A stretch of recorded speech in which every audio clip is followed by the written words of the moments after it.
He's Chris Haynes. He covers the Cavs for the Cleveland Plain Dealer. He joins us now. Chris, good morning.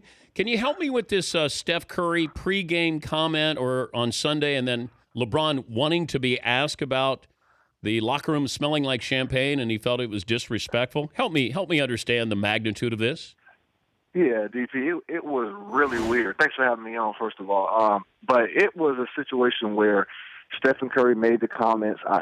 He talked to local reporters, Oakland reporters that was, about what it's going to feel like to him going back to the scene of crime where they won their championship at in the NBA Finals last year. And he said, I took it as him just being just open and kind of candid and setting a picture for us in saying that he hopes the locker rooms is going to have some smell of champagne from when they were there.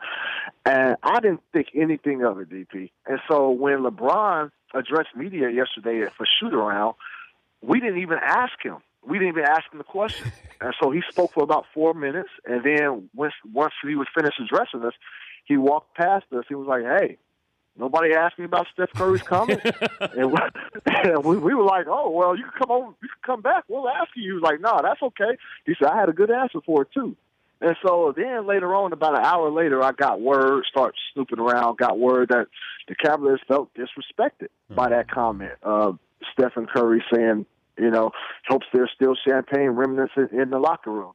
And I talked to one player in particular. I asked him, why did you feel disrespected? Why did you think that was a disrespectful take on Stephen Curry's part? He said, look, we're midway in the season, and that's like saying, hey, I hope there's still graffiti still left on the court from when we played them last June. He said that was just disrespectful. So that was the whole weird scenario from yesterday. How is that Cavaliers locker room after being blown out by 34? It was I think it was a humbling experience because you got to think back. The Cavaliers ever since the Christmas Day game, when they lost against the Warriors in Christmas, they said, well, they weren't at full strength. I think that was Kyrie Irving's second or third game back. That was Iman Shumpert's fourth game back, so they weren't whole. So they had, some pretty good time to gel and build some continuity. And so they felt that like they were prepared. Obviously, they weren't. And so after the game, LeBron said, hey, man, we're not a championship team right now. We're not at that level of the San Antonio Spurs and the Golden State Warriors. So it was a humbling experience, and I guess it definitely did something to their psyche because they went into that game thinking that they were going to give them a fight, and the fight was the last thing that they did give them. Talking to Chris Haynes, the Cavs beat writer for the Cleveland Plain Dealer. I'm curious about this team. Sometimes you make a move to counteract the team that you have to beat. The New York Jets would always do this with the Patriots. Like they would prepare their team in the offseason to beat the Patriots. Do the Cavaliers make a move here to try to change sort of the makeup of their team? They match up with the Spurs, but they do not match up with Golden State. Not at all. I mean, I know for a fact that the Cavaliers want to add another wing perimeter guy, a 3D type of player. So that's going to, you can be on the lookout for that.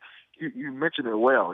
They do not match up with the Warriors. The Spurs, yes, they can play that grinded out style of basketball. They got a big and Timothy Moscow they can use to try to slow down some of the Spurs front court players. But in the Warriors, particularly when they go small, they are a threat, and the Cavs cannot match up. When you got Kevin Love sat out about fourth quarters last season, just based purely off of matchups. David Blatt felt like he couldn't depend on him. He couldn't play. And there's a video of Kevin Love on defense that's going viral right now where he is just looking lost on D. And so this is a situation where the Cavaliers are going to have to make a move to bring in another formidable perimeter guy because it's not about the Eastern Conference. I tweeted yesterday. They're going to steam through the Eastern Conference. It's not about that. It's about the Spurs and the Warriors. So if they want to be on that level and want to try to contend for a championship, they're going to have to make a move. Chris, good luck. Have fun. We'll check in with you again. Thanks for joining us. Anytime, DP. Take care. All right, that's Chris Haynes, Cavs beat writer, Cleveland Plain Dealer. Some good stuff there.